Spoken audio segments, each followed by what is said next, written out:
नमस्कार साथियों, कैसे हैं आप सभी। उम्मीद करता हूं कि आप स्वस्थ होंगे, सुखी होंगे और प्रसन्न होंगे। श्री रामचरितमानस में आपका स्वागत है।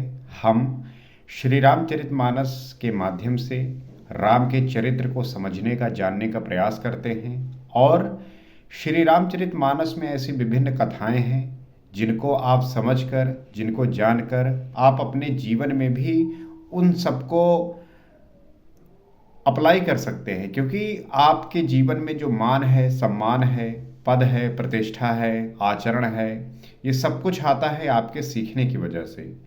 जब आप चीज़ों को सीख पाते हैं, जब आप चीज़ों को अच्छी तरीके से समझ पाते हैं, तब जो है उसको अपने जीवन में उतार कर ये जो संसार है इसमें अपने आप को उस प्रकार से ढाल पाते हैं, क्योंकि ये जो जैसी दिखती है वैसी है नहीं है।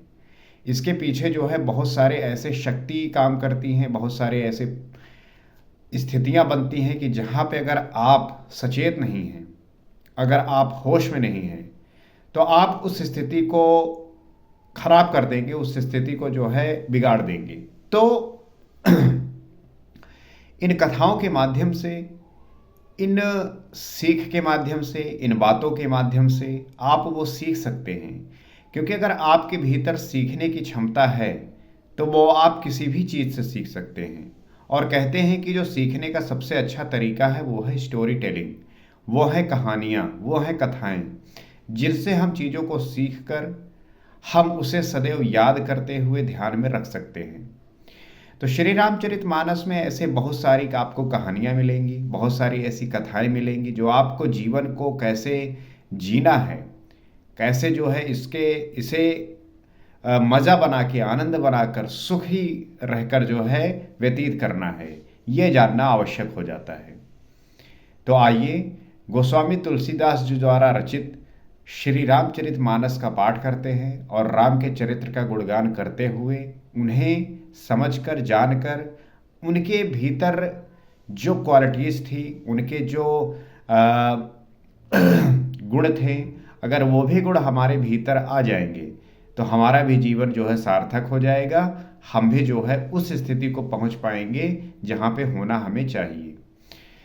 तो गोस्वामी तुलसीदास जी लिखते हैं, सुनहु सभासद सकल मुनिंदा, कहि सुनि जिन शंकर निंदा, सो फल तुरत लाभ सब काहू, भली भांत पछताब पिताहू।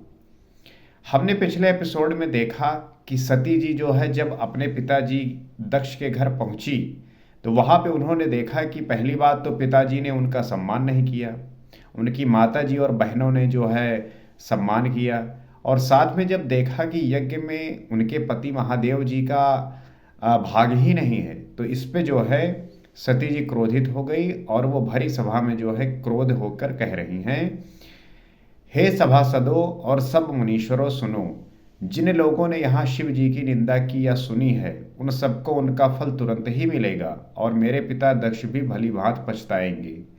तो बड़ी क्रोध में जो है ये बातें कह रही सुनहु सभा सद सकल मुनिंदा, कही सुनी जिन शंकर निंदा। जिन्होंने भी शिव जी की निंदा की या सुनी है उन सभी को सो फल तुरंत लाभ सब काहू, सभी को जो है तुरंत उसका जो है फल मिलेगा और मेरे पिता दक्ष को भली भांत जो है इस बात से पछताएंगे। भली भांत पछताब पिताहू, पिताजी जो है इससे भली भांत पछताएंगे। संत शंभु श्रीपति अपवादा, सुनई जहाँ तहाँ अस मर्यादा, काटई तासु जीभ जो बसाई, श्रवण मूंदी नाता चलई पराई। जहाँ संत शिवजी और लक्ष्मीपति भगवान विष्णु की निंदा सुनी जाए वहाँ ऐसी मर्यादा है कि यदि अपना वश चले तो उस निंदा करने वाले की जीभ काट ले, नहीं तो कान मूंद कर वहाँ से भाग जाए। जो हमारे आराध्य होते हैं, जो इष्ट होते हैं, जो ऐसे गुणों से युक्त होते हैं और अपने प्रभाव से लोगों के जीवन को बदलने की क्षमता रखते हैं, तो उनके हम निंदा को सुनना हमें नहीं चाहिए।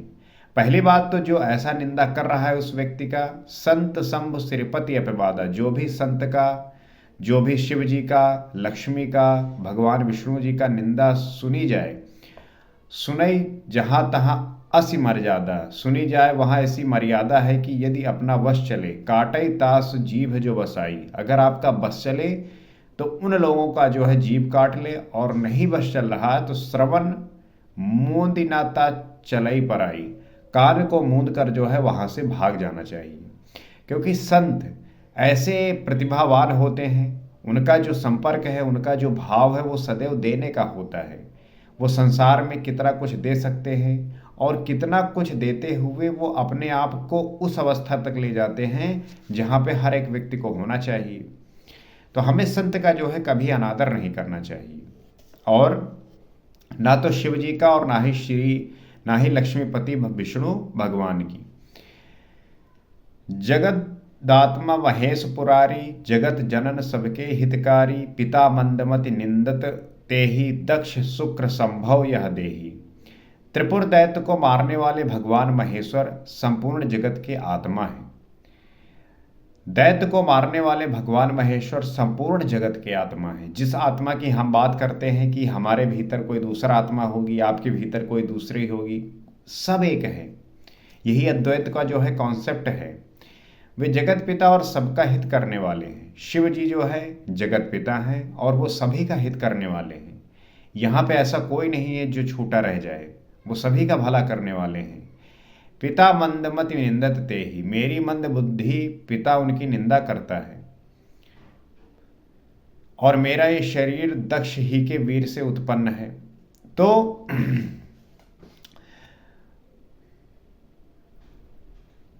तजेव तुरत देह तहि हेतु, उर्धरि चंद्र मौल वृख केतु, अस्कहि जोग अगन तनुजारा, भयउ सकल मख हाहाकारा। इसलिए चंद्रमा को ललाट पर धारण करने वाले वृख केतु शिव जी को हृदय में धारण करके मैं इस शरीर को तुरंत ही त्याग दूंगी। सती जी ऐसा कह रही हैं। जो चंद्रमा को ललाट पर धारण किए हुए हैं, वृषकेत शिव जी को हृदय में जो है वो धारण करके वो इस शरीर को तुरंत त्याग दूंगी, ऐसा कह रही हैं। ऐसा कहकर सती जी ने योग अग्नि में अपना शरीर भस्म कर डाला। अस कही जोग अगन तनुजारा, भयो सकल मख हाहाकारा। सारी यज्ञशाला में हाहाकार मच गया। सब डर गए कि सती जी ने जो है अपना योग अग्नि में शरीर का भस्म कर दिया। सती मरण सुन शंभुगन, लगे करण मख खीस, यज्ञ विधन से विलोक भृगु, रक्षा कीन मुनीस। सती जी का मरण सुनकर शिव जी के गण यज्ञ विध्वंस करने लगे। जब ये पता चला कि सती जी जो है योग अग्नि में अपने शरीर को भस्म कर दिया, तो जो शिव जी के गण थे वो यज्ञ में विध्वंस करने लगे। यज्ञ विध्वंस होते देखकर मुनीश्वर भृगु जी ने उनकी रक्षा की। समाचार सब शंकर पाए, वीरभद्र कर कोप पठाए, यज्ञ विध्वंस जाय तिन कीन्हा, सकल सुरन विधवत फल दीन्हा। ये सब समाचार शिव जी को मिले जब उन्होंने क्रोध करके वीरभद्र को भेजा। ये समाचार जब शिव जी को मिला तब वो क्रोध करके जो है वीरभद्र को भेजा। यज्ञ विध्वंस जाय तिन कीन्हा, सकल सुरन विधवत फल दीना। उन्होंने वहां जाकर यज्ञ विध्वंस कर डाला और सब देवताओं को यथोचित फल दंड दिया। तो वीरभद्र वहां पे गए और सबसे पहले क्या किया कि उन्होंने यज्ञ का विध्वंस कर डाला और सब देवताओं को जो भी जितने योग्य था, जो जितना उत्तरदायित्व था, उनको जो है यथोचित दंड दिया, फल दिया। भय जग विदित दक्ष गति सोई, जस कछु शंभु विमुख कय होई, यह इतिहास सकल जग जानी, ताते मैं संक्षेप बखानी। दक्ष की जगत प्रसिद्धि वही गति हुई जो शिवद्रोही की हुआ करती है। ये इतिहास सारा संसार जानता है, इसलिए मैंने संक्षेप में वर्णन किया। तो जिस प्रकार से दक्ष की गति हुई उसी प्रकार जो शिव के द्रोही हैं उनकी भी होती है। ये इतिहास सारा संसार जानता है, सभी को पता है। और श्री गोस्वामी तुलसीदास जी इसे संक्षेप में वर्णन करते हैं और समझाते हैं।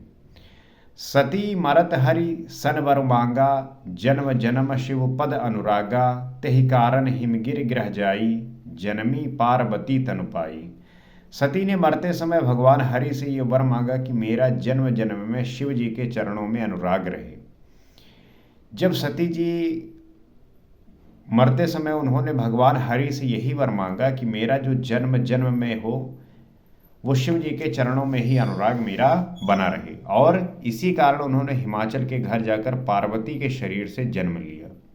फिर उन्होंने हिमाचल के घर जाकर पार्वती के शरीर से जो है उन्होंने जन्म लिया। जबते उमा शैल ग्रह जाई, सकल सिद्ध संपत्ति तह छाई, जह तह मुनि सुआश्रम कीन्हे, उचित बांस हिम भूधर दीन्हे। जब से उमा जी हिमाचल के घर जन्मी तब से वहाँ सारी सिद्धियाँ और संपत्तियाँ छा गई। जब अच्छे क्वालिटी के लोग कहीं पर होते हैं, अच्छे लोग उपस्थित होते हैं, तो वहाँ पे जो सिद्धियाँ हैं और जो संपत्ति है वो छा जाती है, वो अब स्वतः ही जो है इकट्ठा हो जाती है। क्योंकि ये प्रभाव, वो सकारात्मक ऊर्जा जो है फैलने लगती है, जिसका प्रभाव हर व्यक्ति पर पड़ता है। और ये जो है किसी भी तरीके से वहाँ पे जो भी सिद्धियाँ और समृद्धियाँ हैं वो फैलने लगती हैं। जहाँ तहाँ मुनि सुआश्रम कीन्हे, मुनियों ने जहाँ तहाँ सुंदर आश्रम बना लिए और हिमाचल ने उनको उचित स्थान दिया। जब पता चल जाता है कि यहाँ पे कोई अच्छी ऊर्जा है जो आपको उससे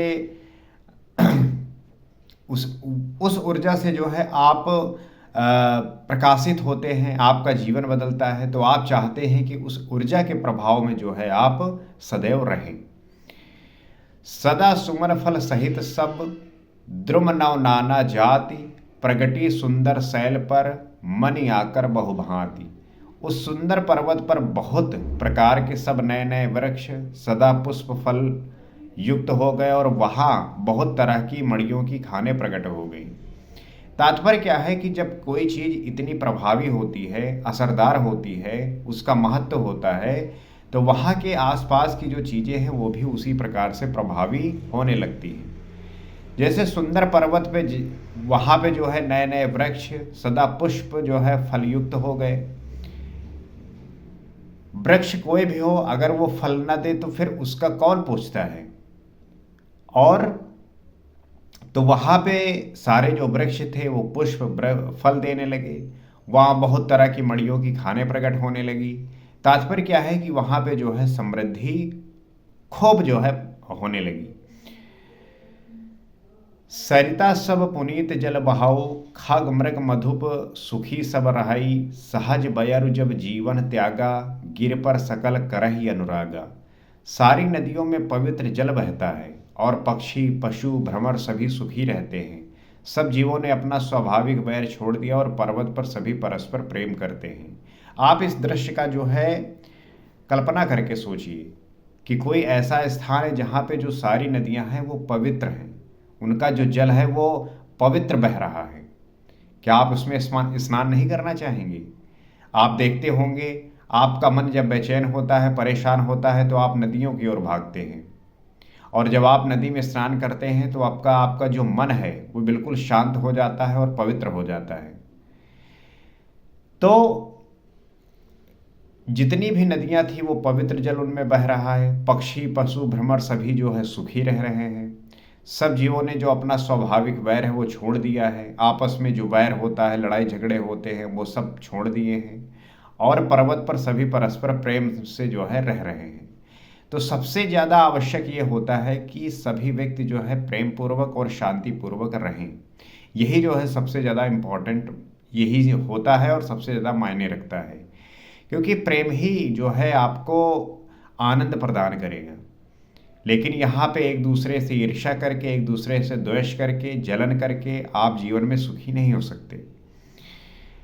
सोह शैल गिरजा ग्रह आए, जिम जनु राम भगत के पाए, नित नूतन मंगल ग्रह तासु, ब्रह्मादिक गावहि जस जासु। पार्वती जी के घर आ जाने से पर्वत ऐसा शोभायमान हो रहा है जैसे राम भक्ति को पाकर भक्त शोभायमान होता है। पार्वती जी चूंकि उस पर्वत पर इस प्रकार से होने की वजह से वो बहुत शोभा पा रहा है, जैसे एक साधक राम की भक्ति को प्राप्त करके पाता है। उस पर्वतराज के घर नित्य नित्य नए नए मंगल उत्सव होते हैं, जिसका ब्रह्मा आदि यश गाते हैं। तो जहाँ पे ऐसी समृद्धि होती है, जहाँ पे जो है हर एक व्यक्ति सुखी होता है, आपस में प्रेम होता है, तो वहाँ जो है मंगल उत्सव होते हैं, अलग अलग तरीके के प्रोग्राम होते हैं जो बड़ा ही आनंद देने वाले होते हैं। नारद समाचार सब पाए, कौतुक ही गिर गेह सिधाए, शैलराज बड़ आदर कीन्हा, पख पद पखार बर आसन दीना। सब नारद जी से ये सब समाचार सुने तो वो कौतुक ही से हिमाचल घर के पधारे। पर्वतराज ने उनका बड़ा आदर किया और चरण धोकर उनको उत्तम आसन दिया। तो नारद जी ये सब समाचार सुने और उन्होंने बड़े कौतुक से ही हिमाचल के घर पधारे। तो हिमाचल ने जो है उनका आदर सत्कार किया, चरण धोकर जो है उनका उत्तम आसन दिया। नार सहित मुनि पद सिरुनावा, चरण सलिल सब भवन सिचावा, निज सौभाग्य बहुत गिरि बरना, सुता बोल मेल मुनि चरना। फिर अपनी स्त्री सहित मुनि के चरणों में सिर नवाया और उनके चरण उदक को सारे घर में छिड़कवाया। हिमाचल ने अपने सौभाग्य का बखान किया और पुत्री को बुलाकर मुनि के चरणों में डाल दिया। तो आप देखेंगे कि जब कोई ऐसा महात्मा आता है, कोई संत पुरुष आता है, सिद्ध व्यक्ति आता है, तो लोग उसकी जो है चरण को धोते हैं और चरण धोने के बाद जो है उस जल को पूरे घर में छिड़कते हैं। या आपने खूब देखा होगा, जो प्रभावी व्यक्तित्व वाले होते हैं, संत महात्मा होते हैं, जो आपके घर आते हैं तो आप देखते होंगे कि लोग उनका पाँव धोते हैं और उस जल को जो है पूरे घर में छिड़कते हैं। उन्हें लगता है कि ये पवित्र करता है, इसमें वो ऊर्जा है जो हमें भी वो प्रवाहित करके जो है प्राप्त होगी।